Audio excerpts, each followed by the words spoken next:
Hi, my name is Attasam Ahmed. I am the verbal content lead at Prudence Academy and I've been teaching SAT for the last 4.5 years. So the primary purpose of making this video is to talk briefly about what SAT is, its primary purpose, the reason it was created for, and the purpose it serves today. It should give you an idea whether SAT is for you, where SAT is required, and whether you should be thinking about SAT and what it primarily does. So diving right into it, SAT was created by the College Board in 1899 as a scholastic aptitude test, and it was first administered in 1926. It was created as a tool for universities and colleges to compare applicants coming in from different high schools and parts of the country to basically uh, uh, test them on a standardized measure. So SAT was a test which was standardized, whereas their high school results were not, because they came from different high schools and different parts of the country, and the curriculum differed, the modes of testing differed, examination method differed, and so on and so forth. So SAT served as a standardized measure for a comparability between these applicants. Okay, so now today SAT serves the same purpose. It allows universities to compare applicants coming in from different academic backgrounds and different academic strengths, and they test you on a particular field and a particular competency.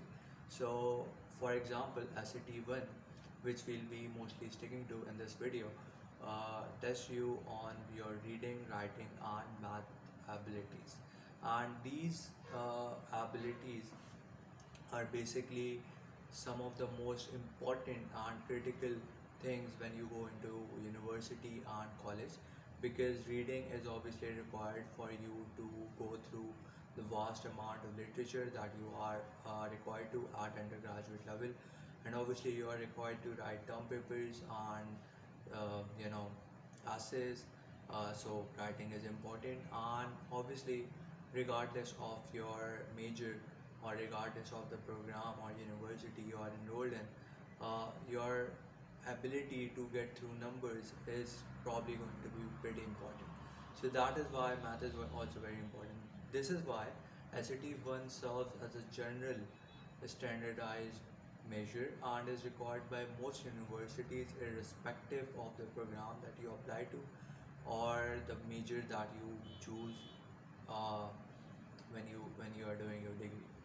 Okay, so where SAT is required? SAT is required by most universities in US and by many other in other parts of the world, including Pakistan, where top business schools like LUMS and IBA require you to give SAT as a prerequisite. In the case of LUMS does not have its own test. It only considers SAT scores, whereas on the other hand IBA does have its own test, but you can claim exemption on the basis of SAT. Moving on to the different sections of SAT, and I'm talking about SAT 1.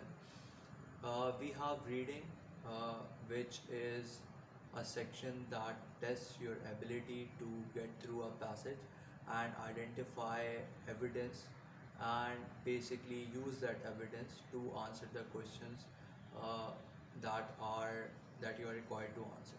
And obviously, I'm talking here on a general level. I'm simplifying things.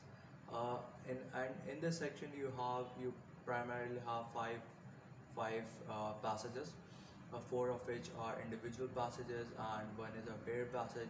The four individual passages come from American history, social sciences, and narratives, whereas the pair passage is either from social sciences or sciences.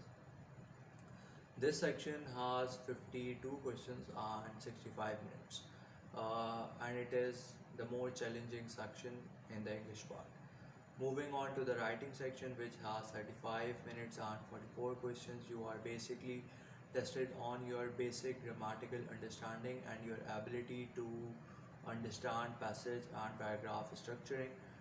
Again, the test is contextualized, so you are required to apply your grammatical uh, concepts in a contextualized framework, which means that you are required to apply them in the context of a given passage. Then you have the two math sections. Uh, the first has 20 questions and 25 minutes, and in this section you are not allowed to use a calculator. And the second section has 38 questions and 55 minutes, and in this section you are allowed to use a calculator. Both English and math are scored out of 800, and you get a score between 200 and 800. So the minimum score being 200 on each section and the maximum score being 800 on both sections, to a cumulative score of 1600 on the entire SAT. The essay is scored separately and it is optional, and you should consider what universities you intend to apply to before registering for it, because not all universities and programs require you to give the essay. If you are not sure about what program you are applying to, you should probably register for the essay. So that is a brief uh, introduction of what SAT is. If you are in your A levels or intermediate, whether in your first year or second year, you should seriously be considering SAT. If you are applying to US, SAT is an absolute must, and you cannot just make up your application without giving SAT. If you are applying to other universities around the globe, then you should be looking through their websites, and you should be doing extensive research whether SAT is going to help you or not. If you intend to apply to either IBA or LUMS, giving SAT is it should be a preference, because for LUMS it is absolutely necessary, and for IBA I would advise you to give it. I'll be making another video in which I'll talk about how you can prepare for SAT, whether your current academic uh, background and your current academic competencies, how they affect your preparation, whether you should go for a self study regime or you should enroll yourself in a instruction based program. So I'll be talking about that in the next video. So stay tuned for that, and thank you for your time.